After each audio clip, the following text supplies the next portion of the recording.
이 정책을 집행하는 데 있어서 중요한 게 뭐라고 생각을 하십니까? 뭐 여러 가지 고려해야 되겠지만 제가 뭐 최근에 느낀 거는 미국 사례를 보더라도 시장에서 원하지 않는 부분에 대한 정책은 좀 신중해야 되겠다라는 부분을 최근에는 통감하고 있습니다. 예, 그것도 중요하지만 제가 볼 때 정책에서 제일 중요한 것은 타이밍이라고 생각을 합니다.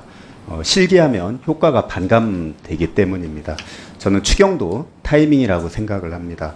이 추경은 경제가 곤두받칠 치기 전에 편성을 해서 이 내수 회복에 마중물 역할을 했으면 훨씬 더 좋았을 것이다 라고 생각을 합니다. 이 민주당은 각계각층의 의견을 청취하고 지속적으로 이것을 반영한 추경 편성을 요구를 했었습니다. 지난 2월 민생회복 24조 원, 경제성장 11조 원 등 약 35조 원 규모의 추경안을 직접 제시를 했었습니다. 그 당시 한국은행에서도 역시 지난 2월에 15조에서 20조 원 규모의 추경 편성을 권고를 했었습니다. 하지만 기재부는 늑장을 부리면서 국가를 지금 장기 불황의 위험에 몰아넣고 뒤늦게 추경을 발표한 뒤에 타이밍 운운하면서 신속 처리 요구를 하고 있는데 이것은 앞뒤가 맞지 않는다는 점을 지적을 드리고 싶습니다. 그럼에도 불구하고 이번 추경은 신속하게 합의 처리되어야 한다라고 저는 생각을 합니다.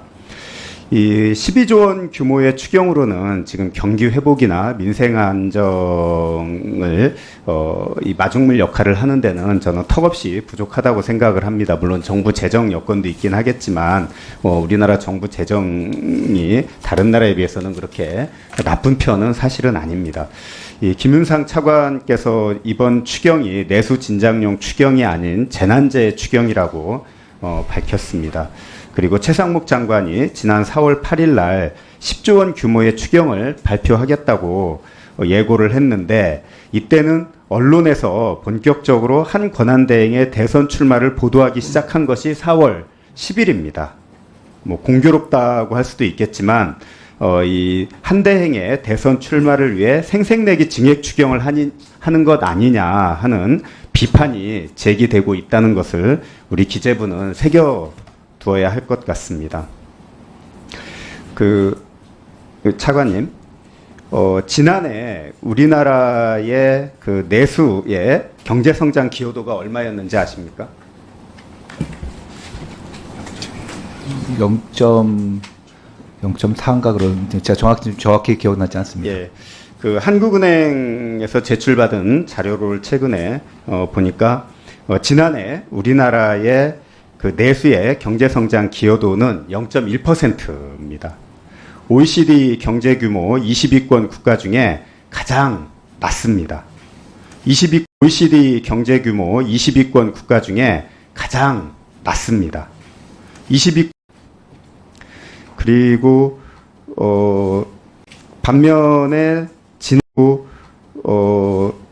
반면에 지난해 우리나라의 수출의 성장 기여도는 1.9%였습니다. 그래서 역대 가장 높았습니다.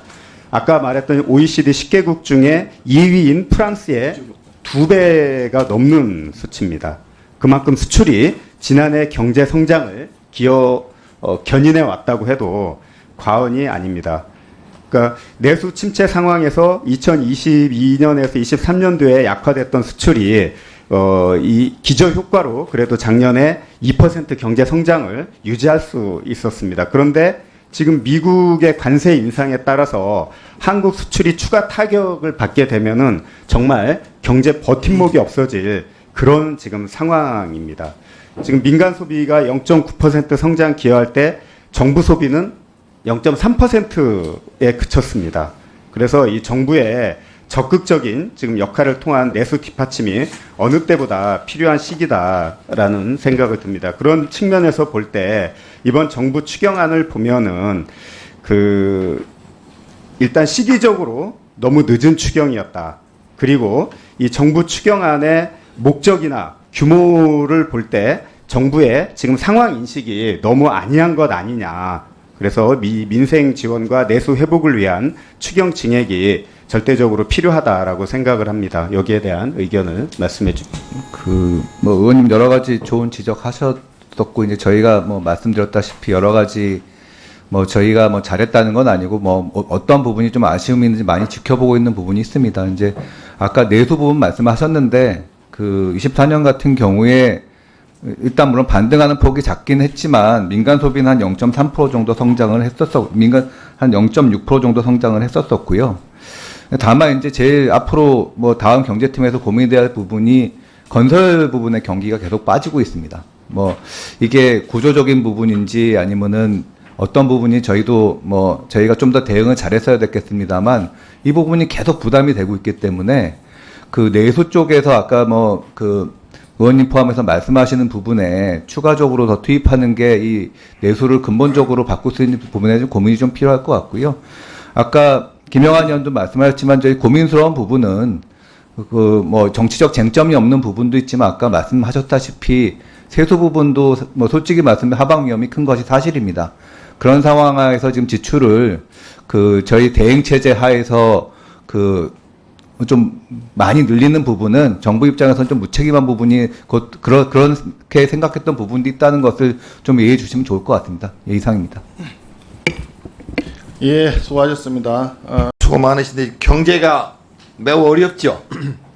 예, 그렇습니다. 그 현장에 좀 다니십니까? 예, 뭐 지난번에도 이제 그 의원님 지역구 바로 옆에 그 부평공단 가서 한번 상황 보고 관세 충격 뿐만 받습니다. 아니라 예. 자영업 식당 하시는 분들 소상공인 중소기업 난리입니다. 난리. 거의 뭐 아주 죽겠다고 건설업도 그렇고요.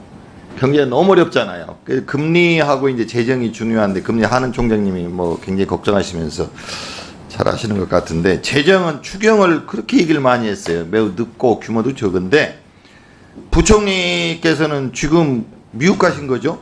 예, 그렇습니다. 언제 오십니까? 일요일 날 오시는 걸로 알고 있습니다. 일요일 날이요? 예. 그 이제 잘 도착하셨나 찾아보니까 뉴스에 달라스 공항에 도착하셨구만요. 근데 이 뉴스 좀 보세요. 이 표정이 너무나 밝아요. 아니 경제가 이렇고 추경 제출해 놓고 부총리가 미국 가셨는데 표정이 이렇게 밝을 수가 있나요 지금? 어디 뭐 좋은 회담하러 가셨는지 여행 가셨는지 도대체가 이 비상시국에 부총리가 지금 여당도 야당도 없는 이 일당 이당이라 해야 되나? 어쨌든 양당에 제대로 보고도 안 하시고 협의도 안 하고 가셨잖아요. 했어요? 부총리? 저 이번에 그 산자부 장관 오셨던 거 같은데. 협상에 대해서는 제가 기재위 감사합니다 위원장께서 아니 그 부총리 얘기하는 거예요. 제가 이 말씀 드리는 건 이게 이제 오해를 가져옵니다. 너무 성급하게 지금 대행 체제에서 성과를 내기 위해서 너무 성급하게 추진하는 거 아닌가. 그런 게 절대로 있어서는 안 됩니다. 국가의 이 국익이 중요하지 않습니까? 예, 맞습니다. 예, 국익이 전적으로 동의합니다. 너무 서둘러서 하지 마시고 기재부가 중심이 돼서 관세는 기재부가 하는 거 아니에요? 물론 산자부가 있지만 관세청은 기재부에 있잖아요. 이번에 저희 관세국장도 협의에 이제 출장에 들어갔습니다만 주로 그 산업부가 국익에 맞게 예. 이게 뭐 한 번에 끝나는 일이 아니지 않습니까? 예, 맞습니다. 예. 이게 뭐 한덕수 총리 무슨 뭐 성과 내기 위한 그런 건 절대로 안 되고 부총리도 마찬가지고 국익을 위해서 전력을 기울이시되 절대로 서두르지 마시고 국회에도 보고도 하십시오. 예, 알겠습니다. 두 번째는 이렇게 추경을 제출하가 하면은 또 경제가 어려우면 장관 차관도 있지만 실국장들도 중요하지 않습니까? 제가 전 부처 알박기 인사 지금 조사하고 있는데 기재부도 예산실장, 뭐 세실장, 국장을 지금 바꾸면 어떡합니까? 그 실국장들이 바뀌어서 업무 파악하다 보면 한두 달 지나가요, 기본적으로. 현재 있는 진영을 가지고 경제를 살리는데 매진해도 부족한 판에 간부들 다 바꿔놓은 그 간부들을 언제 업무 파악해서 이 경제를 살립니까? 그 배경은 제가 볼 때 예산실장도 왔지만 알박기 인사력밖에 안 보이는 게 알박기. 지금 과도의 정부에 한 달 반 정도면 새 정부 시작되는데 새 정부에서 일 잘하도록 그렇게 인사하면 될 거 아니에요. 이게 맞다고 봅니까, 차관님? 저희 부처 포함해서 전 부처가 정무직 인사를 제외하고는 다 정상적으로 다 진행한 것으로 알고 있고 정상적인 게 그게 비정상이죠. 생각해 보세요. 지금 일 열심히 해야 되는데 실국장들 업무의 핵심이 실국장들 바꿔놓고 언제 일을 합니까? 일하다 보면 새 정부 들어서는데 알박기 인사를 이제 그만하십시오. 나중에 또 이거 제가 조사하겠지만은. 그리고 이번 예산 지난번에 예산 심의할 때 우리가 증액 기재부의 차관님한테도 그렇고 증액 요청을 했는데 그 증액에 대한 입장을 안 내놨잖아요. 우리가 할 수 없이 감액을 한 거예요. 그래서 추경을 얘기한 거예요. 그때부터. 이 논리가 이게 무슨 문제가 있습니까? 근데 그걸 자꾸 오해를 하고 이상한 그 왜곡시키는 분들이 있는데 그건 아니에요. 그때 정부가 증액에 대해서 어떤 입장도 내놓질 않았어요. 예비비만 깎았다고 계속 비판했지. 그렇지 않습니까? 그래서 민생 예산 이번에 더 많이 살려야 되는데 살리지 못하면 2차 추경이라도 필요하다는 입장이고요. 예비비, 아니 예비비를 왜 이렇게 좋아하십니까? 또 예비비를 이번에 엄청 1조 4천억이죠? 맞죠? 네. 그러면 우리 전문위원 보고한 것처럼 그대로 나와요. 집행실적 저조하다, 부처 개별 사업. 제가 이거 조사해 보면은 현재 올해 본 예산에 중앙정부 가용 예비비 관련 예는 5조 6,270억 원, 지방정부 7조 1,338억 원, 합해서 12조 7,600억 원이 있어요. 그런데 예비비 심사하면 자료를 내놔요. 자료를. 여기 예산실장 승진해서 와 있지만 예비비 자료 요구하면 한번 준 적이 있습니까? 제대로? 예비 관련자를 자료도 안 내놓으면서 예비비는 또 늘리겠다고 그러고 예비비 삭감했다고 계속 정부는 비판하고 국회를. 그게 말이 됩니까? 나는 그 서면으로 질의하겠지만 하여튼 민생 예산 더 늘려야 되고 이번에 추경해서 그리고 예비비도 자료가 제대로 제출되지 않으면 그에 대한 해명이 없으면 예비비도 50%는 삭감을 해야 된다고 말씀이 있으면 잘 들었어요. 네, 예비비 관련해서는 뭐 저희가 설명드릴 수 있는 한 우리 의원님께 충실하게 잘 설명을 드리겠습니다. 다만 뭐 저희 가지고 있는 예비비 안에는 뭐 정부위원회에서 또 심의하는 또 다른 뭐 이렇게 안보 예비비 같은 게 있기 때문에 뭐 그 부분은 저희가 제약된다는 뭐 말씀을 드리고요.